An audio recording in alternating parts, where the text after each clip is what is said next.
జనరల్‌గా ఏదన్నా exam fail అయితే మళ్ళీ చదివి, ఆ తర్వాత జరిగే పరీక్ష రాస్తే అప్పుడు పాస్ అవ్వచ్చు. కానీ కాళోజీ యూనివర్సిటీ ఏదైతే వైద్య యూనివర్సిటీ ఉందో, దాంట్లో ఒక వింత జరిగింది. ఈ నెల 4 అదే నవంబర్ 4వ తేదీన వైద్య విద్యకు సంబంధించి పీజీ ఫలితాలు వచ్చాయి. అయితే అందులో హైదరాబాద్ నగర శివారు ప్రాంతంలో ఉన్న ఓ ప్రైవేట్ మెడికల్ కాలేజీకి సంబంధించిన 5గురు విద్యార్థులు పీజీ ఎగ్జామ్‌లో ఫెయిల్ అయ్యారు. ఇమ్మీడియేట్‌గా కొద్ది రోజుల్లోనే మళ్ళీ వాళ్ళు పాస్ అయినట్టు వచ్చింది. దీంతో మెడికల్ కళాశాలకు సంబంధించిన మెడికోలంతా గొడవ చేస్తున్నారు. అది ఎలా సాధ్యం? అసలు కాళోజీ యూనివర్సిటీ చరిత్రలోనే ఇది మొదటిసారి జరిగిందని.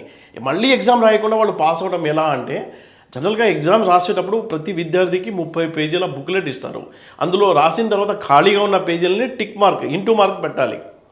ఆ తర్వాతే ఇన్విజిలేటర్ వాటిని తీసుకున్న తర్వాత స్కాన్ చేసి వివిధ కాలేజీలో ఉన్న ఎక్స్పర్ట్‌కి పంపిస్తారు. ఎక్స్పర్ట్స్ ఏం చేస్తారంటే ఆన్‌లైన్‌లో కరెక్షన్ చేసి వాళ్ళ మార్కులు వేస్తారు. ఆ మార్కులు కూడా సాఫ్ట్‌వేరే టోటల్ చేసి వాళ్ళు పాస్ అయ్యారా, ఫెయిల్ అయ్యారా చెప్తుంది.